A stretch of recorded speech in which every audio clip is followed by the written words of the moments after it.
നിങ്ങൾക്കൊന്നും കണ്ണ് കണ്ടൂടെ? എന്തു നോക്കിയാ നടക്കുന്നേ? 1,50,000 ഫോണാ ദയാ കിടക്കുന്നത്. ദേഷ്യം കൊണ്ട് അവൻ നിന്ന് വിറച്ചു. സൈറയും മെർലിനും ദയനീയമായി ആദർശിൻ്റെ മുഖത്തേക്ക് നോക്കി. സോറി ചേട്ടാ, അത് ആ ചേട്ടൻ സ്റ്റെപ്പ് ഇറങ്ങുമ്പോൾ കാല് നീട്ടി. പതിയെ പറഞ്ഞ് സൈറ മേലേക്ക് വിരൽ ചൂണ്ടി. അവിടെ ആരും ഇല്ലല്ലോ, അവൻ ഗൗരവത്തിൽ പറയുമ്പോൾ രണ്ടും മൗനമായി നിന്നു. നക്ഷത്ര, മെർലിനും സൈറയും അവൻ അരികിലേക്ക് വന്നു. ആദർശ് കൈ അയച്ചതും നക്ഷത്ര താഴേക്ക് ഊർന്നു. ഹേയ് എടോ! സ്റ്റെപ്പിലേക്ക് ഊർന്നു വീഴാൻ പോയവളെ വാരിയെടുക്കുമ്പോൾ ഹൃദയമൊന്ന് തുടിച്ചു. കണ്ണ് ചിമ്മി അടച്ച് കയ്യിൽ വാടി തളർന്നു കിടക്കുന്നവളെ നോക്കി നെഞ്ചോട് അടക്കി പിടിച്ചു.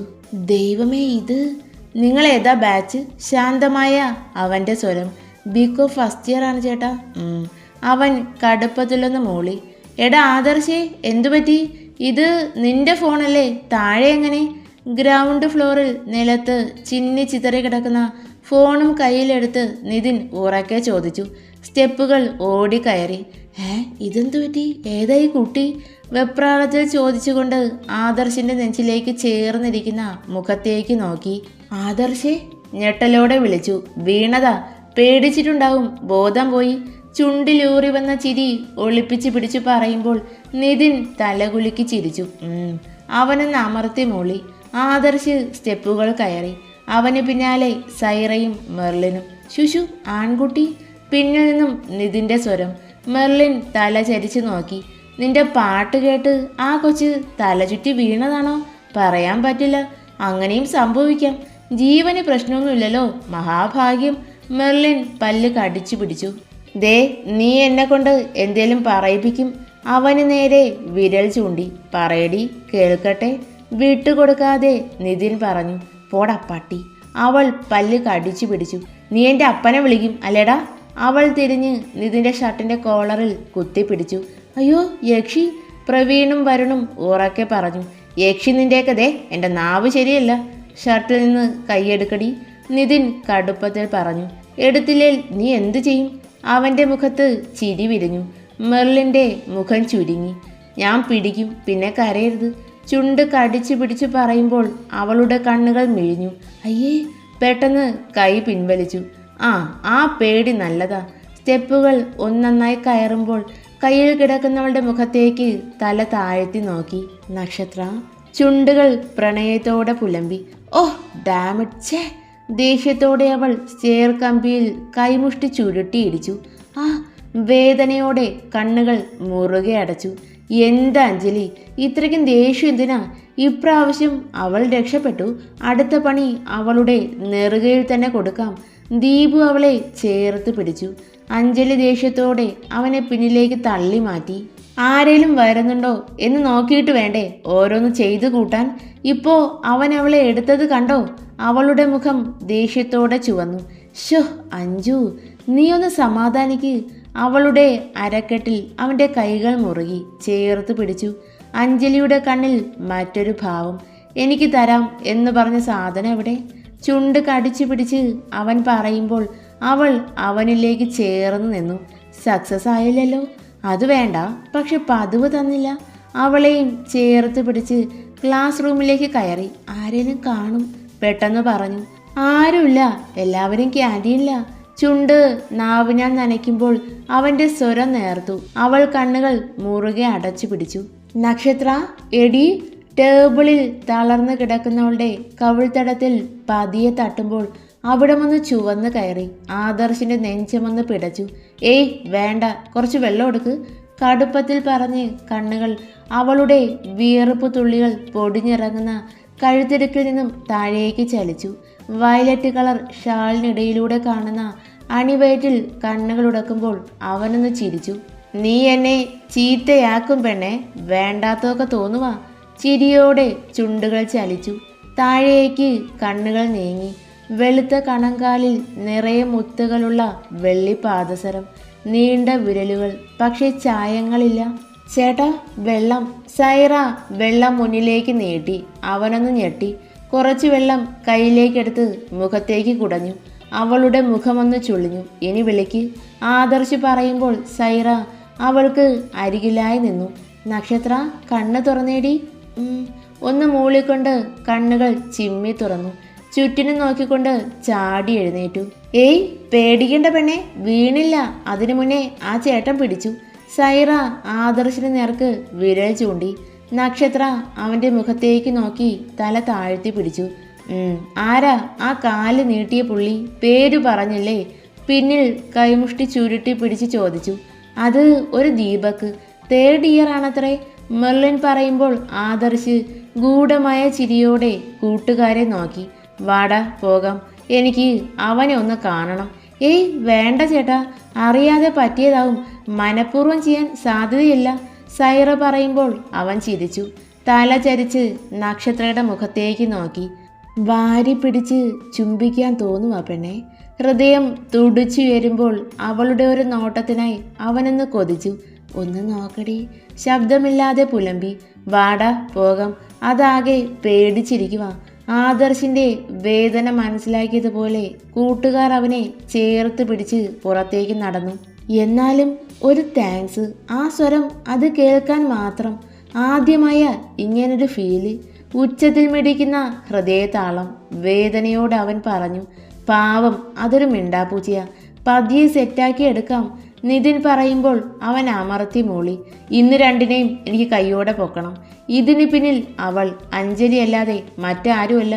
സ്റ്റെപ്പുകൾ ഓടിക്കയറിക്കൊണ്ട് ആദർശ് പറയുമ്പോൾ 3 പേരുടെയും മുഖം ചുളിഞ്ഞു. അവൾ എന്തിന് ഒരുപോലെ ചോദിച്ചു.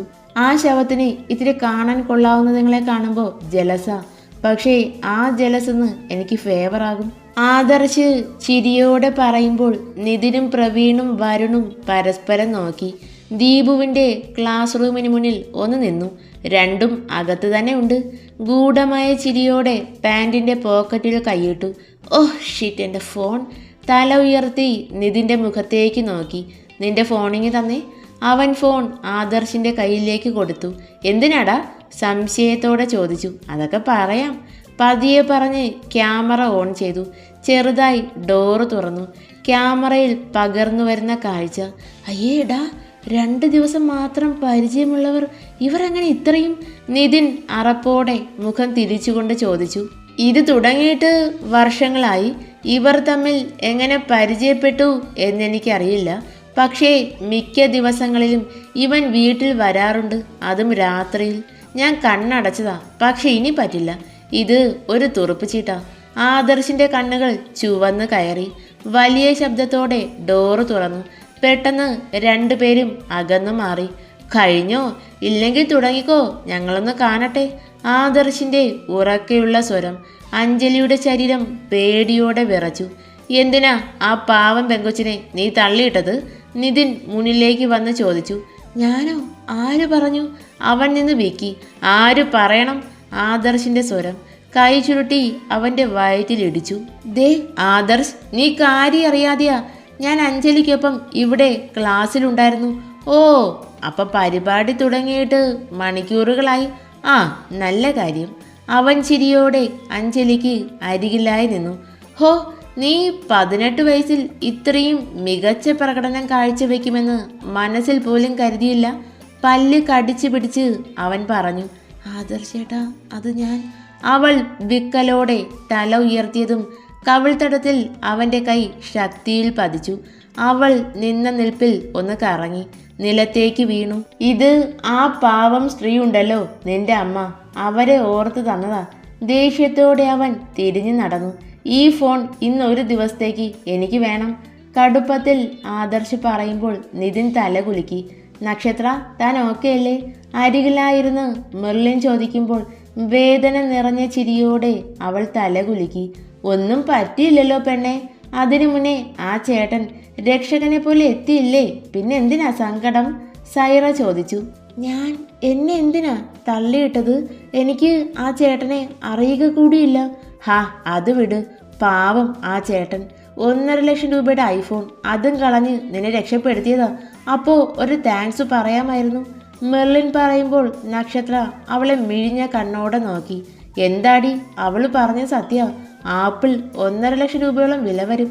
നേരെ ഗ്രൗണ്ട് ഫ്ലോറിലാ തെറിച്ചു വീണത്. പപ്പടം പോലെ പൊടിഞ്ഞു പോയി. സൈറ പറഞ്ഞു. 1.5 ലക്ഷം? ഇനി ഞാനത് വാങ്ങിക്കൊടുക്കണോ? ഏതോ ഓർമ്മയിൽ കണ്ണുകൾ നിറഞ്ഞു. ഏയ്, അതൊന്നും വേണ്ടി വരില്ല. പുള്ളിക്കാരൻ ആദ്യം നല്ല ദേഷ്യത്തിലായിരുന്നു. നിന്റെ ബോധം പോയത് നന്നായി. പിന്നെയാ ആളെന്ന് ഓക്കെ ആയത്. ദേടി, ആ ചേട്ടൻ. ക്ലാസ്സിനകത്തേക്ക് കയറി വരുന്നവനെ നോക്കി സൈറ പറഞ്ഞു. കൃഷ്ണ, ഫോൺ. ആ കാര്യം പറയാനാവും. അവൾ പേടിയോടെ തല താഴ്ത്തിയിരുന്നു. നിങ്ങളെന്താ ക്യാൻറ്റീനിൽ പോയില്ലേ? പോയി കഴിക്കാൻ നോക്ക്. മെർലിനോട് പറയുമ്പോഴും കണ്ണുകൾ അവളുടെ മുഖത്ത് തന്നെ ആയിരുന്നു. പ്ലീസ് നക്ഷത്ര, ഒന്ന് നോക്കടി. എൻ്റെ കണ്ണിലേക്ക് നോക്ക് പെണ്ണേ. ഹൃദയം താളം തെറ്റി മിടിച്ചു. അവൾ പതിയെ തല ഉയർത്തി. ആദർശിൻ്റെ ചുണ്ടിൽ ചിരി വിരിഞ്ഞു. കലങ്ങി ചുവന്ന കണ്ണിൽ അവ്യക്തമായ രൂപം. അവനെ ഒന്ന് കാണാൻ ഉള്ളം തുടിക്കുമ്പോൾ ഷോളിൻ്റെ തുമ്പാൽ തുടച്ചു. എന്താടോ, താൻ ഓക്കെ അല്ലേ? ആ സ്വരം കേൾക്കാൻ എന്നോണം പെട്ടെന്ന് അവൻ്റെ ചോദ്യം എത്തി. അവൾ തല ഇരു സൈഡിലേക്കായി കുലുക്കി. ശരിയെന്നാ. നിരാശയോടെ തിരികെ ഇറങ്ങി. ഈവനിങ് ക്ലാസ്സിൽ നിന്ന് പുറത്തേക്ക് നടന്നു. എടി നക്ഷത്ര, ദേ ആ ചേട്ടൻ. ഒരു താങ്ക്സ് പറയടി. സൈറ പറയുമ്പോൾ തല ഉയർത്തി അവൻ്റെ മുഖത്തേക്ക് നോക്കി. എനിക്ക് പേടിയാ സൈറ. ഇനി ഫോണിൻ്റെ കാശ് വേണം എന്ന് പറഞ്ഞാൽ ഞാൻ എവിടെ പോവാനാ? അതുകൊണ്ട് വേണ്ട. അവൾ ധൃതിയിൽ നടന്നു. ഏയ് സൈറ, കയറ്, ഞാൻ ഡ്രോപ്പ് ചെയ്യാം. സ്കൂട്ടി അരികിലായി ചേർത്ത് നിർത്തി.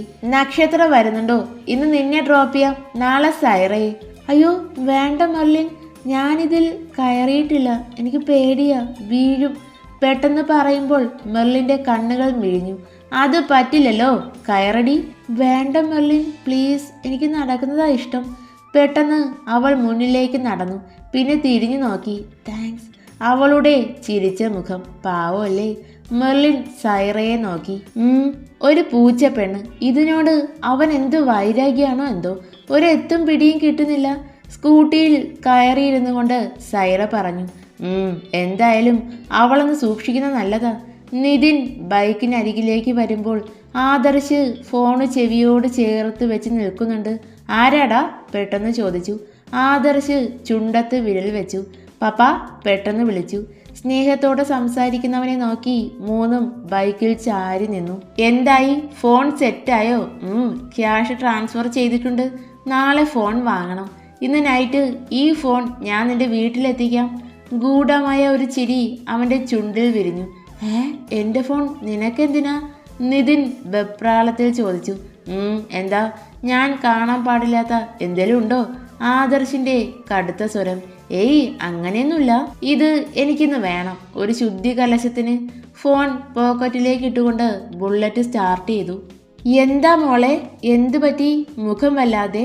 രാത്രി ഡൈനിങ് ടേബിളിൽ തല താഴ്ത്തിയിരിക്കുന്ന അഞ്ജുവിനെ നോക്കി മുകുന്ദൻ ചോദിച്ചു. ഏയ്, ഒന്നുമില്ല ഡാഡി, ഒരു ചെറിയ തലവേദന, കിടക്കണം. പതിഞ്ഞ അവളുടെ സ്വരം. പുറത്ത് ആദർശിൻ്റെ ബുള്ളറ്റ് വന്നു നിൽക്കുന്ന ശബ്ദം. അവളുടെ ശരീരം ഒന്ന് വിറച്ചു. ഞാൻ പോവാ ഡാഡി. ധൃതിയിൽ എഴുന്നേറ്റ് വാഷേരിയിലേക്ക് പോയി. കൈ കഴുകി തിരിഞ്ഞ് സ്റ്റെപ്പ് ഭാഗത്തേക്ക് വെപ്രാളത്തിൽ നടന്നു. അഞ്ജലി, ഇത് എങ്ങോട്ടേക്കാ? ഫുഡ് കഴിച്ചോ? എന്തേ, എനിക്ക് വേണ്ടി ഇന്ന് കാത്തിരുന്നില്ലേ? ചിരിയോടെ അകത്തേക്ക് വന്ന് അവൻ ചോദിക്കുമ്പോൾ അവൾ പേടിയോടെ തല താഴ്ത്തി പിടിച്ചു. അതുമോനെ, മോൾക്ക് നല്ല തലവേദന. മുകുന്ദൻ അഞ്ജലിയെ നോക്കി. മോള് പോയി കിടന്നോ, ഒന്ന് ഉറങ്ങി എഴുന്നേറ്റാൽ മാറും. ആദർശ് പുച്ഛത്തോടെ ചിരിച്ചു. ഇത് ഉറങ്ങിയാലൊന്നും മാറില്ല. കടുത്ത അവൻ്റെ സ്വരം. മുകുന്ദൻ്റെ മുഖം ചുളിഞ്ഞു. അമല ആദർശിൻ്റെ മുഖത്തേക്ക് തന്നെ നോക്കി നിന്നു. പെട്ടെന്ന് മോളെ പിടിച്ച് കെട്ടിച്ചു വിട്. ഇല്ലേൽ കാര്യം നടത്താൻ വരുന്നവരുടെ എണ്ണം കൂടും. ശാന്തമായി ചിരിച്ചുകൊണ്ട് ആദർശ് സെറ്റിയിൽ കാലിന്മേൽ കാൽ കയറ്റി വെച്ചിരുന്നു. നീ എന്താടാ എൻ്റെ മോളെപ്പറ്റി പറയുന്നത്? അവളെപ്പറ്റി വേണ്ടാധീനം പറഞ്ഞ് കല്യാണത്തിൽ നിന്ന് ഒഴിഞ്ഞു മാറാനുള്ള പ്ലാനാവും അല്ലേ? മുകുന്ദൻ്റെ ദേഷ്യത്തോടെയുള്ള സ്വരം. ഷോ എൻ്റെ അങ്കിളെ, എനിക്ക് കണ്ടവൻ്റെ എച്ചൽ ചുമക്കാൻ വയ്യ. ഉറക്കെ പറയുമ്പോൾ മുകുന്ദൻ്റെ കൈകൾ അവൻ്റെ ഷർട്ടിൻ്റെ കോളറിൽ അമർന്നു. സെറ്റിയിൽ നിന്നും ആദർശിനെ വലിച്ചെഴുന്നേൽപ്പിച്ചു. നീ എന്താടാ എൻ്റെ കുഞ്ഞിനെ പറ്റി പറഞ്ഞത്?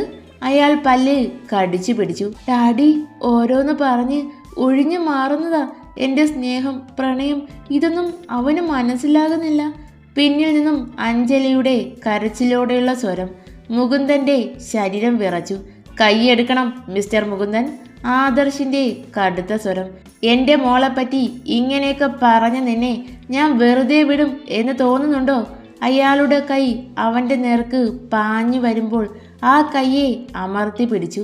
എന്നെ തൊട്ടാൽ അങ്കിളാണെന്ന് ഞാൻ നോക്കില്ല, പറഞ്ഞേക്കാം. മോനെ, എന്താ ഇത്? വേദനയോടെയുള്ള അമലയുടെ സ്വരം. സോറി ആൻറ്റി, നാളെ ഞാൻ ഇവിടെ നിന്നും പോകും. എനിക്കിവിടെ നിൽക്കാൻ ബുദ്ധിമുട്ടുണ്ട്. ആദർശ് കടുപ്പിച്ച് പറഞ്ഞ് സ്റ്റെയർ ഭാഗത്തേക്ക് നടന്നു. അതെങ്ങനെ ശരിയാകും? എൻ്റെ മകളെ കല്യാണം കഴിച്ച് നീയും എൻ്റെ അഞ്ചും ഒരുമിച്ച് ഈ പടിയിറങ്ങും. പിന്നിൽ നിന്നും ഗൂഢമായ ചിരിയോടെ മുകുന്ദൻ പറയുമ്പോൾ ആദർശ് ചിരിച്ചു. ഒരു വിഴിപ്പ് ഭാണ്ഡം ചുമക്കാൻ എനിക്ക് പറ്റില്ല.